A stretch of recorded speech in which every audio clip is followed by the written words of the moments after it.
अस्सलाम वालेकुम। क्या मोरिंगा, किनवा, चिया आप घर में उगा सकते हैं और इसको कौन इस्तेमाल करे और कैसे इस्तेमाल करे, आज इन तीनों के ऊपर मैं मुख्तसर इस वीडियो में बात करूंगा। पहली ये बात, जी हाँ, ये तीनों आप घर में उगा सकते हैं और अभी नवंबर का मौसम है, तो इस नवंबर के मौसम में चिया और किनवा आप उगा सकते हैं, घर में भी, खेतों में भी, कमर्शियल भी और अपने घरेलू इस्तेमाल के लिए भी आप उगा सकते हैं। लेकिन मोरिंगा सिर्फ और सिर्फ सर्दियों में नहीं उगाना चाहिए या सर्दियों से पहले नहीं उगाना चाहिए। बाकी सारा साल मोरिंगा आप उगा सकते हैं। तो मोरिंगा उगाने के लिए आपको स्प्रिंग का वेट करना पड़ेगा, यानी मार्च के बाद आप इसको लगाएं। और एक बहुत बड़ा सवाल होता है कि तीनों हम इकट्ठे इस्तेमाल कर लें, एक दिन इस्तेमाल कर ले, कौन इस्तेमाल कर ले, इसके ऊपर बहुत ज़्यादा वीडियो। लेकिन मुख्तसर मैं आपको ये बताऊं कि चिया ओमेगा 3 फैटी एसिड का और कैल्शियम का बेहतरीन सोर्स है। इसके 2 चम्मच आपने भिगो के कुछ घंटे, उसके बाद आप इसको खाली पेट भी या नाश्ते के साथ या दही में या किसी खाने के साथ भी, सुबह दोपहर शाम किसी टाइम भी इस्तेमाल कर सकते हैं। लेकिन एक दिन में 2 खाने के चम्मच से ज़्यादा हरगिज़ इस्तेमाल ना करें। और इसको सब इस्तेमाल कर सकते हैं, अभी तक इसका कोई नेगेटिव इम्पैक्ट नहीं आया। दूसरा है कि किनवा, किनवा का भी कोई अभी तक नेगेटिव रिपोर्टिंग नहीं है कि इसके ऊपर इसका नुकसान हो। आप ख़ास तौर पे वो लोग जो अपना वज़न कम करना चाहते हैं, अपने डायबिटीज़ को रिवर्स करना चाहते हैं और पीसीओएस को ठीक करना चाहते हैं, फैटी लिवर और कोलेस्ट्रॉल के मसाइल हैं वो करना चाहते हैं, तो वो चावल की जगह, जैसे चावल खाते हैं वैसे किनवा खाएं। जैसे रोटी खाते हैं तो रोटी की जगह भी किनवा खा सकते हैं। शामियाँ बन सकती है, स्वीट डिशेस की बन सकती हैं, बेशुमार इसकी रेसिपीज़ मौजूद है। और किनवा कितना खाना है? किनवा पेट भर के खा सकते हैं, यानी प्लेट भर के, पेट भर के और प्याली भर के खा सकते हैं। ये खुराक है जैसे चावल खाते हैं, लेकिन कोशिश करें सैलड, गोश्त और बाकी के साथ मिक्स करके खाएं। इसको खाने से पहले धोना बहुत ज़रूरी है, क्योंकि उसके ऊपर कड़वी तय होती है, वो उतारनी बहुत ज़्यादा ज़रूरी है। अब रहेगा मोरिंगा। मोरिंगा तो सबको इस्तेमाल करना चाहिए, लेकिन कुछ लोगों की अप्रीहेंशन है कि शायद इसके भी कोई नेगेटिव इम्पैक्ट है। कुछ लोग, इसकी पॉपुलैरिटी को इतनी हाइप क्रिएट हो गई है और हर कोई इससे फ़वाइद हासिल कर रहा है। दुनिया भर में लाखों करोड़ों लोग मोरिंगा से फ़वायदा हासिल कर रहे हैं। अगर चंद एक को उसका नहीं पसंद या उसके कोई उनको नेगेटिव इम्पैक्ट आ गए, तो बाकियों को हरगिज़ मना ना करें, उनको इस्तेमाल करने दें, उनको फ़ायदा हासिल करने दें, उन्हें अपनी ताकत बेहतर बहाल करने दें, उन्हें शुगर रिवर्स करने दें, उन्हें कोलेस्ट्रॉल ठीक करने दें, उन्हें आँखों की सेहत बेहतर करने दें, उन्हें पीसीओएस ठीक करने दें। बेशुमार बीमारियाँ, किस बीमारी जिसके अंदर मोरिंगा का फ़ायदा नहीं है। तो मोरिंगा को आप हर कोई अपने घर में लगा भी सकता है, इस्तेमाल भी कर सकता है। मोरिंगा आप उसके पत्ते ताज़ा भी खा सकते हैं, खुश्क पाउडर भी खा सकते हैं।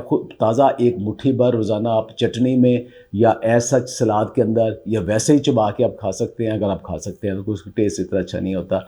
या दूसरा तरीका है कि अगर आप नहीं कर सकते तो उसका पाउडर बना के, या बाज़ार से पाउडर मिलता है, वो कम से कम उसको 5 ग्राम हर रोज़ तो ज़रूर खाएं। खाली पेट भी खा सकते हैं, खाने के बाद भी खा सकते हैं। बेहतर है कि खाली पेट खाएं। अगर दर्दें हो रही हैं तो फिर आपको क्वांटिटी इसकी ज़्यादा बढ़ानी पड़ेगी, कम से कम डबल क्वांटिटी करना पड़ेगी। जो हामला ख़वातीन या जो गुर्दों का मसला है या पाइल, ये 3 ऐसे पेशेंट हैं जो अक्सर डरते हैं या अक्सर उनकी बीमारी मोरिंगा से बढ़ने के कुछ रिपोर्टें भी हैं।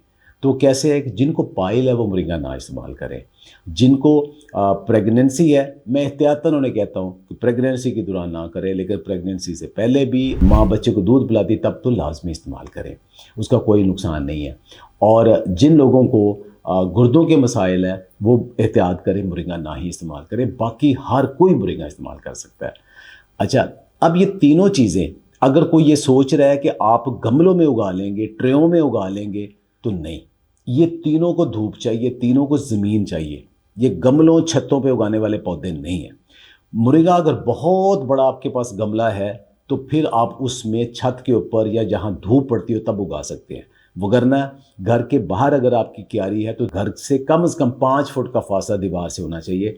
आप इसको कलम से भी लगा सकते हैं, बीज से भी लगा सकते हैं, और आप इसका पौधा ला के वो भी लगा सकते हैं। लेकिन फरवरी से लेके अक्टूबर तक लगाएं, विंटर में ना लगाएं। और एक पौधा एक महल्ले के लिए काफ़ी है, उसके पत्ते और सारा कुछ। और बड़ा आसान पौधा है, कोई मुश्किल लगाना नहीं है। दूसरी चीज़ कि जो किनवा है और चिया है, इसको आप क्यारी में लगा सकते हैं, घर की क्यारी में लगा सकते हैं। ये दोनों बहुत खूबसूरत पौधे हैं। इनके इतने खूबसूरत फूल आते हैं। आप इसको ऑर्नामेंटल प्लांट की तरह भी लगा सकते हैं और बाद में इनके बीज भी ले सकते हैं। तो इनको लगाने का तरीका वही है कि आपके पास थोड़ी सी क्यारी नहीं होनी चाहिए, लंबी अगर क्यारी है और उसके ऊपर कम से कम 5-6 घंटे धूप भी आए तो वहाँ ज़मीन तैयार करके आप जैसे आप विंटर वेजिटेबल लगा रहे हैं उनको ऐसे लगा सकते हैं। और एक पौधे से दूसरे पौधे का फासला कोशिश करें कि आप 6-6 इंच के फासले के ऊपर एक चुटकी पकड़ के इन बीज की तो आप उसको लगाते जाएं शोल्डर के ऊपर, और हस्बे ज़रूरतों में पानी लगाते रहें। वही जो हमारी कंपोस्ट और ये भाल मिट्टी की हम बनाते हैं क्यारियों में, उसी के अंदर ये हो जाते हैं। और ये तैयार कब होंगे? ये दोनों तैयार होंगे जाके अप्रैल और मई में। लेकिन अप्रैल से पहले पहले आपको ये खूबसूरत पौधे घर में, इनके फूल बहुत अच्छे आएंगे तो आप इनको देखते रहेंगे। और फिर इनको झाड़ के जब अप्रैल में, तो आप सिंपली घर में झाड़ के इनके बीज निकाल सकते हैं। लेकिन वही बात कि क्यारी कितनी लंबी है। कुछ लोगों के पास घर में और घर के बाहर या ऐसी जगह के ऊपर लंबी लंबी क्यारियाँ होती है, जगह होती है, उनके लिए किनवा और चिया दोनों बड़े आइडियल आप लगा सकते हैं। लेकिन अगर आपके पास छोटी सी जगह है, आप चंद पौधे तो लगा लेंगे, तो उस चंद पौधों से आप थोड़े से जो बीज मिलेंगे वो आप 1 या 2 दिन में खा लोगे। लेकिन अगर आपके पास लंबी क्यारी है तो हो सकता है कि आप अपने घर में ही अपने कुछ महीनों का स्टॉक कर लें। और ये नवंबर का महीना आइडियल है। 15 नवंबर तक आप कोशिश करें कि अगर चिया और किनवा लगाना लगा लें। अब ये कि चिया और किनवा कहाँ से मिलेगा लगाने के लिए? जो बाज़ार में आप खा रहे हो चिया और किनवा, वो ही आप बीजने के लिए लगा सकते हो। लेकिन याद रहे कि किनवा धुला हुआ नहीं होना चाहिए। किनवा बाज़ार में धुला हुआ भी मिलता है आपको खाने के लिए, वो नहीं उगेगा। लेकिन जो कड़वा है, जिससे ले रहे उससे पूछे कि हमने बीजने के लिए लगाना है तो वो आप लगा लें। तो खेतों में लगाना है तो एक खेत के अंदर 1 से 2 किलो बीज के साथ आप किनवा भी और चिया भी लगा सकते हैं। जैसे गंदम लगाते हैं तो तर वत्तर के अंदर आप छट्टा करके उसके ऊपर खेलियाँ भी बना सकते हैं और जड़ी बूटी साफ़ करते रहें। जो नॉर्मल खाद आप गंदम को देते हैं वही देते रहें तो आपकी बेहतरीन फसल तैयार हो जाएगी। लेकिन फसल वो लोग लगाएं कि जिनको पता है कि उन्होंने इसे कहाँ सेल करना है। तो खुश रहें जी। और मोरिंगा, किनवा, चिया आप अपने घर में अगर जगह है तो ज़रूर लगाएं। इन तीनों को ज़रूरी नहीं कि आप हर रोज़ इस्तेमाल करें, कोशिश करें कि इनको अल्टरनेट तरीके से इस्तेमाल करें। अच्छी चीज़ें भी कसरत से इस्तेमाल करने के कोई ना कोई नेगेटिव इम्पैक्ट आ सकते हैं, तो लेकिन आपकी खुराक का हिस्सा होना चाहिए। आप इंशाअल्लाह ताला, अल्लाह ताला आपको बहुत अच्छी सेहत और खुश व खुर्रम ज़िंदगी देगा। खुश रहें, आबाद रहें। बहुत बहुत शुक्रिया।